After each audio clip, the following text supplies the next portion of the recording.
ये कहानी है दो पड़ोसी देशों की। एक वक्त था जब दोनों लगभग एक ही पायदान पर खड़े थे, लेकिन आज दोनों के बीच जमीन आसमान का फर्क है। तो चलिए आज हम इसी कहानी को समझने की कोशिश करते हैं। चीन और भारत, इनकी किस्मत इतनी अलग कैसे हो गई? आखिर ऐसा क्या हुआ कि सब कुछ इतना बदल गया? चलिए थोड़ा पीछे चलते हैं, साल 1980 में। शायद यकीन करना मुश्किल हो, लेकिन उस वक्त एक औसत भारतीय एक औसत चीनी से ज्यादा अमीर था। जी हां, उस समय भारत की प्रति व्यक्ति आय थी $266 और चीन की सिर्फ $194। लेकिन अब तस्वीर पूरी तरह से पलट चुकी है। आज भारत की प्रति व्यक्ति आय है लगभग $2400 और चीन की करीब $12,000, सीधा सीधा 5 गुना ज्यादा।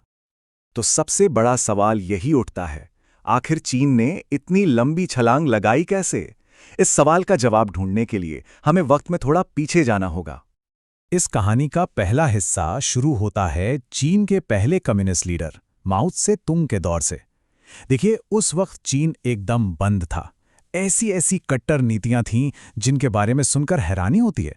भारत उस समय एक मिक्स्ड इकोनॉमी पर चल रहा था, लेकिन चीन के हालात तो कई ज्यादा खराब थे। साल था 1958। माओ ने सोचा कि चीन की इकोनॉमी को रातों रात बदल देंगे, और इसके लिए उन्होंने शुरू किया ग्रेट लीप फॉरवर्ड। नाम तो बहुत बड़ा था, लेकिन ये एक ऐसी भूल साबित हुई जिसने सब कुछ तबाह कर दिया। इस अभियान में दो बड़ी बड़ी गलतियां थीं। पहली, खेती का सामूहिकीकरण, मतलब सारी जमीन सरकार की, किसान का कुछ नहीं, प्राइवेट फार्मिंग पर बैन। और दूसरी, वो तो और भी अजीब थी, किसानों को बोला गया कि खेती छोड़ दो और अपने घरों के पीछे लोहा बनाओ, स्टील, और वो भी ऐसा जो किसी काम का नहीं था।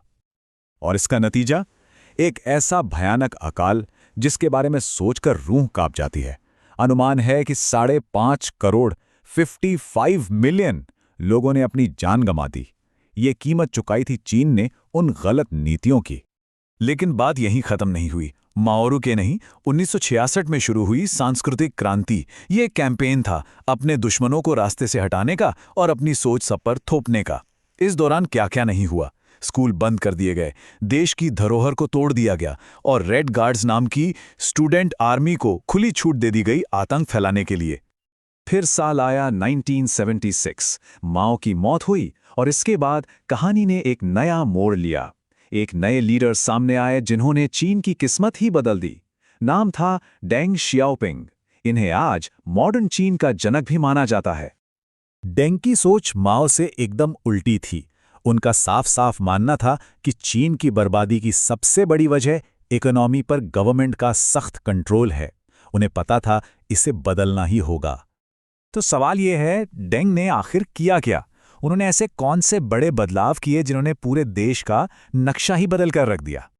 और जो हुआ वो बहुत तेजी से हुआ। 1978 में उन्होंने शुरू की ओपन डोर पॉलिसी, मतलब विदेशी कंपनियों और इन्वेस्टमेंट के लिए दरवाजे खोल दिए। सोचिए, ये वो वक्त था जब भारत लाइसेंस राज में फंसा हुआ था। चीन ने यह कदम हमारे 1991 के रिफॉर्म्स से पूरे 13 साल पहले उठा लिया था।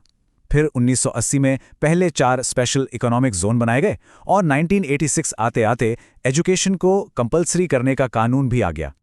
खेती-बाड़ी में जो बदलाव हुआ वो तो एकदम क्रांतिकारी था। जहां माओ के टाइम में सब कुछ सरकारी था, वहां डेंग ने जमीन परिवारों को लीज पर दे दी। और सबसे बड़ी बात, किसान अब अपनी एक्स्ट्रा फसल को मार्केट में बेचकर पैसा कमा सकते थे। सोच के देखिए, पहली बार किसान को अपनी मेहनत का सीधा फायदा मिल रहा था। इसके बाद आए स्पेशल इकोनॉमिक जोन्स, यानी एसईज़ीज़। ये ऐसे इलाके थे जहां विदेशी कंपनियों को बुलाने के लिए हर सुविधा दी गई। टैक्स में छूट, आसान लाइसेंस, कम नियम। और नतीजा, जो कल तक शांत गांव थे वो इंटरनेशनल फाइनेंशियल हब बन गए। देखिए, भारत ने भी इस मॉडल को अपनाया, लेकिन हमारा एसईजी कानून आया 2005 में, चीन के पहले एसईजी के 25 साल बाद। तब तक तो चीन इन्वेस्टमेंट की रेस में बहुत बहुत आगे निकल चुका था। और हाँ, एजुकेशन, उसे कैसे भूल सकते हैं? डेंग ने 1986 में ही एजुकेशन को कंपल्सरी कर दिया था, भारत से पूरे 23 साल पहले। आज देखिए, चीन का लिटरेसी रेट है 97% और भारत का 77%।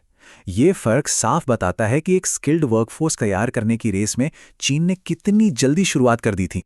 तो क्या डेंग को एक हीरो माना जाए? जवाब इतना आसान नहीं है। उनकी कहानी एक ऐसे ड्रैगन की तरह है जिसके दो चेहरे हैं। एक चेहरा है इकोनॉमिक प्रोग्रेस का और दूसरा चेहरा है पॉलिटिकल दमन का। यही तो डेंग का पैराडॉक्स था।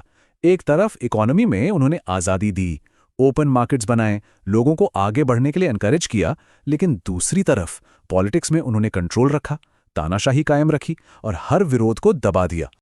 और ये पैराडॉक्स अपने सबसे भयानक रूप में सामने आया 1989 में तियानमेन स्क्वायर नरसंहार। जब डेमोक्रेसी के समर्थक स्टूडेंट्स में पॉलिटिकल आज़ादी मांगी तो उन्हें बेरहमी से कुचल दिया गया।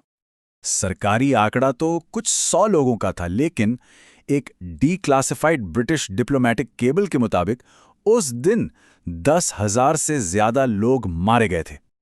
और यहीं आकर हम एक बहुत बड़े सवाल पर रुक जाते हैं, एक ऐसा सवाल जो सोचने पर मजबूर कर देता है। क्या जबरदस्त इकोनॉमिक तरक्की पॉलिटिकल आज़ादी ना होने की कीमत पर ठीक है? यही चीन की मॉडर्न कहानी का सबसे बड़ा द्वंद्व है।